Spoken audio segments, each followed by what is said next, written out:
kembali lagi bersama Abil, masih cantik sekali. Jadi hari ini kita mau foto endorse karena setelah sekian lama kita nggak keluar menggunakan mobil kita sendiri karena ya kejadian kecelakaan beberapa minggu yang lalu.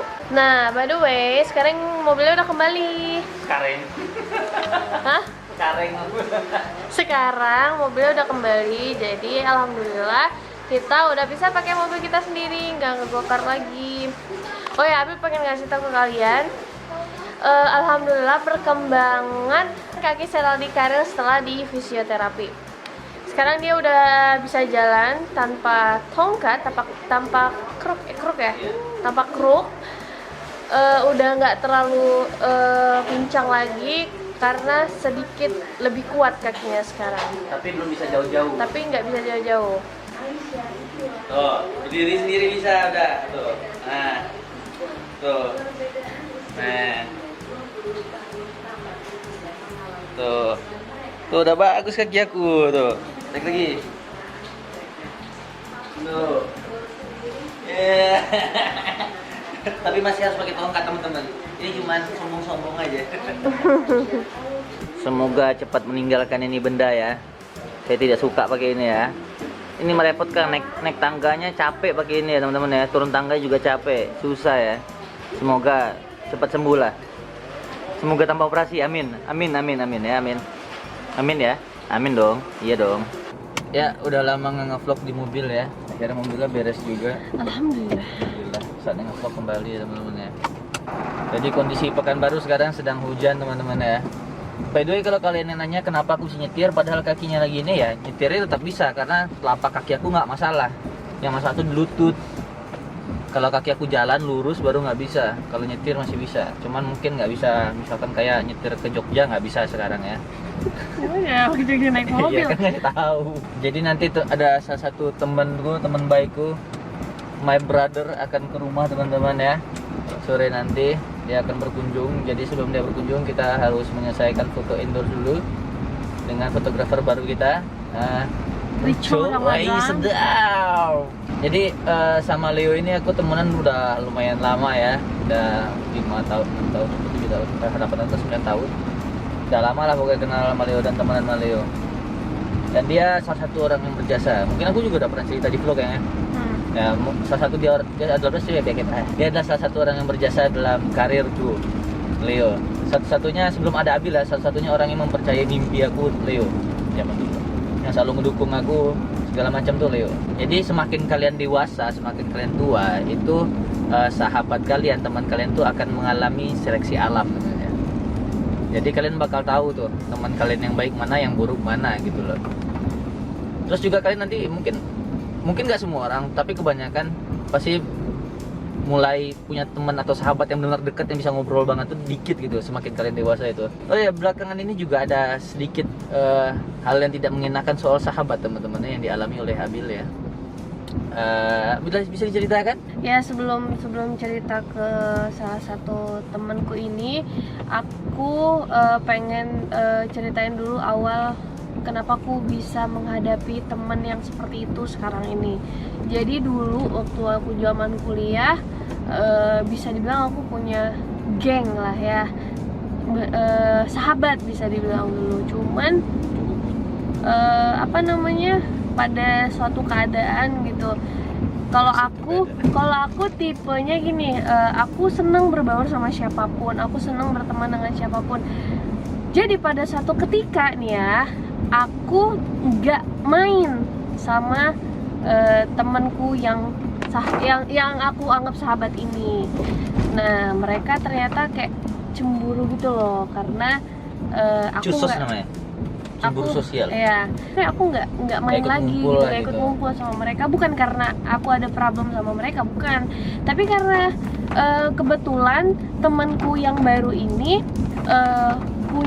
lagi punya masalah yang sama seperti aku. Maksudnya Abil tuh ketemu teman ini, teman barunya ini yang satu frekuensi lah, mempunyai masalah hidup yang sama. Gitu. Jadi ceritanya agak nyambung gitu. Jadi Abil sering ngobrol, sering nongkrong itu maksudnya berbagi cerita sebenarnya, ngobrol-ngobrol sama si satu ini gitu. Nah tapi yang geng Abil ini karena nggak diajak nongkrong atau Abil nggak ikut nongkrong sama mereka, nah jadi mereka cemburu gitu. Mereka nganggap bilang lu susahnya sama gue, susahnya sama dia, padahal mah susahnya sama si yang ini sebenarnya. Mereka beranggapnya seperti itu padahal bukan seperti itu gitu. Nah mulai dari situ Abil kayak menganggap oh temenan tuh ternyata bisa kayak gini juga ya gitu, ternyata nggak adem ayem doang ya kayak gitu, jadi ada cemburunya gitu. Nah mulai dari situ ya udah belajar, ya udahlah lebih kayak slow aja nanggepin kasus antara pertemanan. Nah dari situ Abil ya sudah seperti sekarang ini sampai akhirnya Abil menikah. Dan setelah menikah itu Abil tuh cuma punya 2 sahabat Iya, yang benar-benar dipercaya. Itulah teman itu bisa banyak teman-teman ya. Teman itu bisa banyak tapi sahabat itu cuma sedikit yang bisa berbagi cerita segala macam. Sahabat yang benar-benar bisa mengerti kita, keadaan kita seperti apa, itu emang benar-benar sulit didapatkan. Iya, nah Abil tuh cuma punya 2. Nah, satu di Medan, satu di Bandung, satu di Jakarta sekarang gitu. Nah, sampai suatu ketika kemarin Abil itu dimaki-maki. Ini teman yang berbeda ya. Ini teman yang satu kampus juga, dia senior di kampus Abil. Abil sahabat ya, kita punya geng juga. Geng Abil kebetulan banyak. kita orang punya geng 1, dia punya geng 5. kita geng banyak gitu. Jadi kita emang udah sahabatan dari waktu kita ikut salah satu UKM di kampus. Ya, nama grupnya apa ya? Jadi kita sahabatan, kita seneng bareng lah waktu itu. Nah suatu hari setelah menikah ya, suatu hari dia ngechat Abil. Waktu itu keadaannya Abil lagi hamil.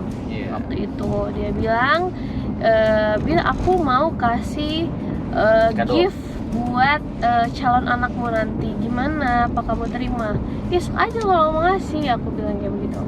Sampai akhirnya nggak ngasih sampai Cila lahir ya kan. Nah waktu Cila udah umur berapa bulan aku lupa. Terus dia punya suatu produk baru ya, untuk bayi, dan dia bilang mau endorse. Awalnya mau endorse, terus gimana katanya, oh langsung aja ke adminku, tapi bilang kamu itu teman aku gitu, biar dikasih diskon. Nah sampai dia nggak tahu dia chat ke adminku atau enggak, terus dia ngechat aku lagi, dia bilang gimana Bil kalau ini aja gitu, kalau free aja, dia bilang kayak gitu. Terus ya udahlah, aku bisa bantu ya aku bantu gitu. Tapi dia itu ngirim si produknya tuh lama banget, dan aku nggak minta karena ya maksudnya nggak minta ya karena kebetulan dia yang butuh gitu ya, maksudnya dia mau kasih ya silahkan, nggak juga nggak apa-apa, aku nggak nagih gitu. Sampai dia bisa kirim barangnya, dan barangnya udah aku terima dalam keadaan bagus di bulan November. Ini aku lanjutin nih. Jadi setelah sampai bulan November itu, memang November akhir ya. Jadi awalnya dia pengen barangnya itu di up itu di bulan Desember. Tapi karena memang sudah penuh slotnya, karena memang kita sudah foto segala macam, udah penuh, jadi kita bilang nanti di upnya di ini aja ya, di Januari gitu. Oke katanya kan. Nah udah, habis itu nanya lagi lagi di bulan Januari. Karena kita gini teman-teman ya, kalau sistemnya kita, kalau kita udah bilang Januari itu pasti dipublishnya Januari, nggak akan dipublishnya Februari, Maret, April, Mei, Juni sampai Desember tahun depannya, nggak, pasti Januari. Dan yang ngechat itu banyak. Biar lebih jelas ya. Jadi sebelumnya dia sudah pernah menanyakan produk aku kapan diposting gitu. Dia nanya ke Om Coco. Terus Om Coco jawab Januari ya kan, Januari ya. Oke. Otomatis kan kita udah tahu ya jawabannya apa, Januari. ya udah gitu, tinggal ditunggu aja gitu loh. Tanggal berapanya? Tinggal yang lain juga seperti itu. Kalau misalnya ada yang nanya, pasti oh ya udah gitu, tinggal ditunggu aja gitu. Nah, tapi si orang ini dia nanya berkali-kali. Nah, di rules endorse aku itu kalau misalnya sudah ditanya dan dijawab sekali, nggak akan dijawab lagi karena pasti jawabannya sama aja. Ya Januari gitu. Terus dia nge-DM Abil. Nanya, cuman Abil kan emang orangnya jangan DM, WA pun jarang ngebuka karena kan sibuk ngurus cila segala macam.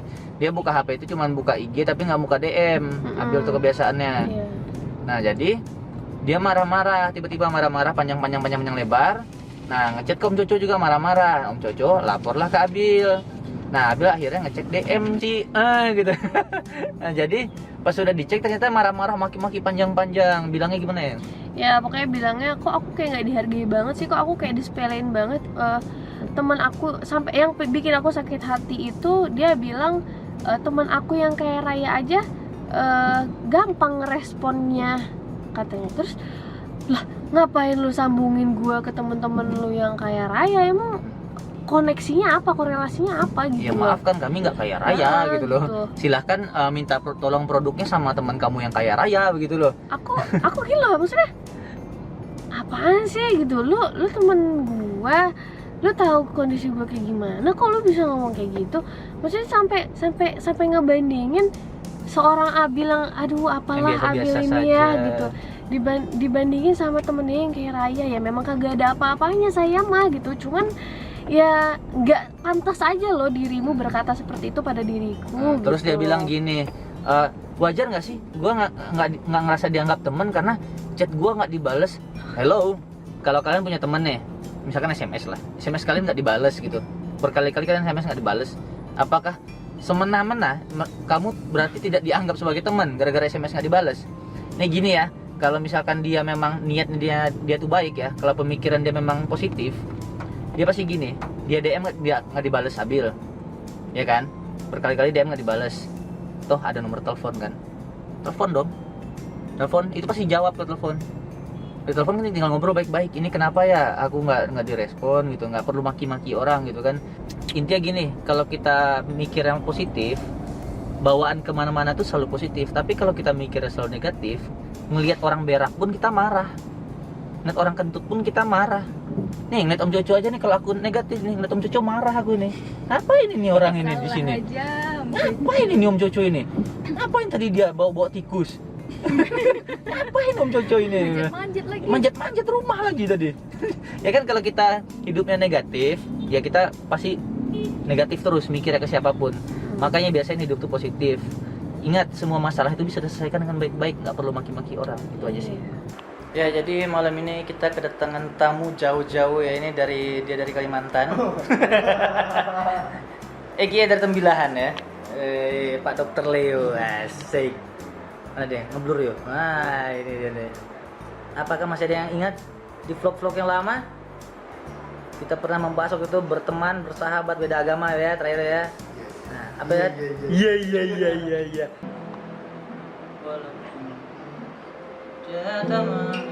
Aku kuncinya kan? Akan si kerendahan ya.